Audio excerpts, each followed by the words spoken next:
बिस्मिल्लाहिर्रहमानिर्रहीम अस्सलाम वालेकुम नाज़रीन, मैं हूं आपका मेज़बान दानिश अंसारी और आप देख रहे हैं मेरा YouTube channel Danish Ansari official. नाज़रीन, आज हम बात करेंगे मलिक महबूब साहब से। आप सबके फेवरेट हैं, मशहूर एस्ट्रोलॉजर हैं। अस्सलाम वालेकुम मलिक साहब, कैसे हैं आप? वालेकुम अस्सलाम। अल्लाह का शुक्र है। आप बताएं, क्या हाल चाल है आपके? अल्हम्दुलिल्लाह मलिक साहब, मैं भी ठीक हूँ। मलिक साहब, आज प्रोग्राम का आगाज आपकी ये प्रेडिक्शन से करना है। मेरे गुज़श्ता प्रोग्राम में आपने ये प्रेडिक्शन की थी कि मुज़ाकरात होते आपको दिखाई दे रहे हैं, लेकिन इसका फौरी तौर पे कोई नतीजा नहीं निकलेगा। ये सर ने ये प्रेडिक्शन उस वक्त की थी जब दुनिया को बिल्कुल भी मुज़ाकरात के कोई आसार दिखाई नहीं दे रहे थे, क्योंकि ईरान टेबल टॉक करने के लिए किसी सूरत तैयार नहीं था। आज की ये अपडेट है, आज की बड़ी अहम खबर है कि ईरान के वजीर खारजा पाकिस्तान इस्लामाबाद पहुंच चुके हैं। तो सर, ईरान के वजीर खारजा भी पहुंच चुके हैं और डोनाल्ड ट्रंप ने भी फौरी तौर पे ये अनाउंस कर दिया है कि उनका वफ्द जो है, अमरीकी वफ्द, वो भी पाकिस्तान आने वाला है। आइंदा आने वाले हालात आप किस तरफ जाते हुए देख रहे हैं? आपने तो ये ऑलरेडी हमें बता दिया है कि फौरी तौर पर नतीजे नहीं निकलेंगे, लेकिन जो अब ये सेशन जो हो रहा है, सेकंड सेशन जो हो रहा है, इस ये कितना अहम है, इससे क्या नतीजे निकल सकते हैं, उस हवाले से काइंडली रोशनी डालिए।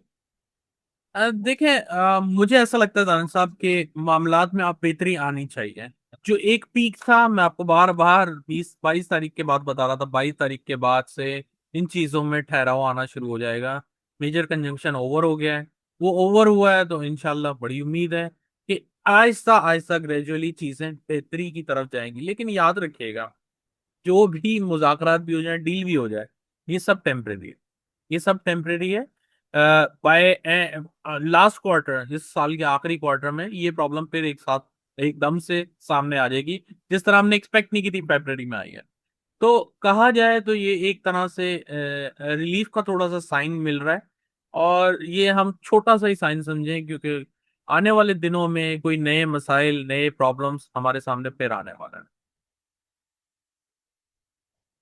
ओके मलिक साहब। अच्छा मलिक साहब, आपको शायद याद होगा कि मैंने आज से कोई 15-20 दिन पहले आपसे ये पूछा था पेट्रोल से मुतालिक कि पेट्रोल की प्राइसेस जो है हाई हो रही हैं। तो आपने कहा था कि अमेरिका का इसमें कोई नुकसान नहीं है, क्योंकि अमेरिका तो जब दुनिया में पेट्रोल की प्राइसेस हाई होती हैं तो अमेरिका को बेनिफिट होता है, क्योंकि अमेरिका बताते खुद भी पेट्रोल जो है वो सेल करता है, ऑयल सेल करता है, डीजल जो वगैरह जो है, जेट फ्यूल वगैरह वो सेल करते हैं।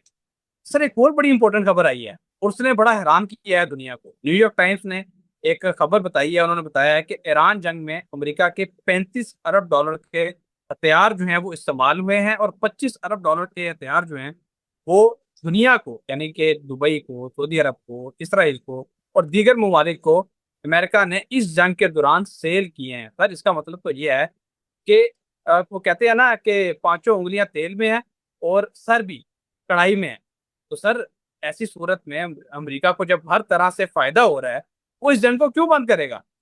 हमें तो अमेरिका की क्या इंटेंशन है हम नहीं जानते, लेकिन जाहिरी तौर पे जो मुझे चीजें नजर आ रही थी मैंने आपको बता दी हैं। सितारे क्या बताते हैं कि क्या वाकई अमेरिका इस जंग को बंद करने के हवाले से मुखलिस नहीं है? इस हवाले से बताइए।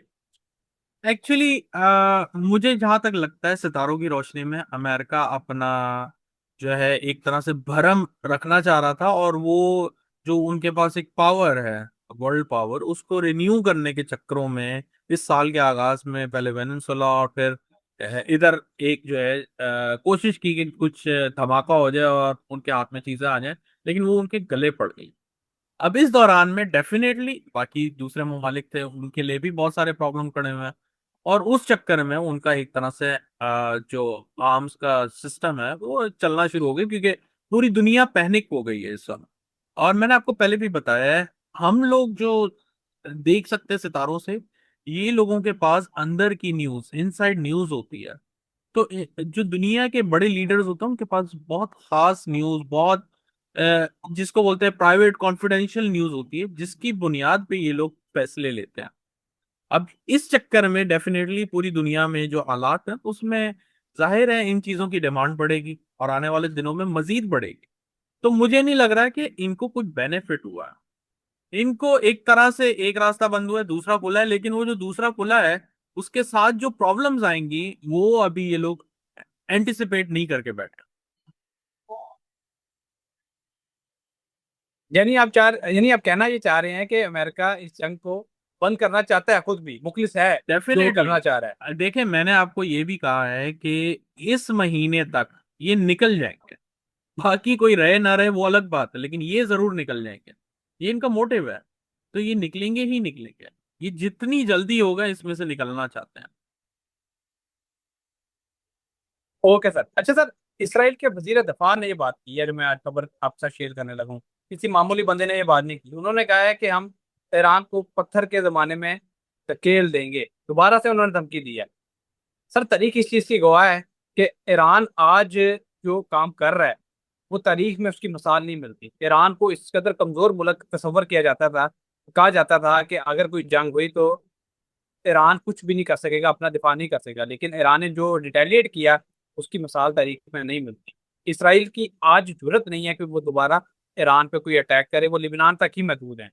लेकिन जो ये धमकी दी गई है इसराइल के वजीर दफा की तरफ से, आप क्या देख रहे हैं? क्या आइंदा आने वाले दिनों में क्या दोबारा से इसराइल की तरफ से कोई शरारत हो सकती है? मुमकिन है ऐसी कोई चीज?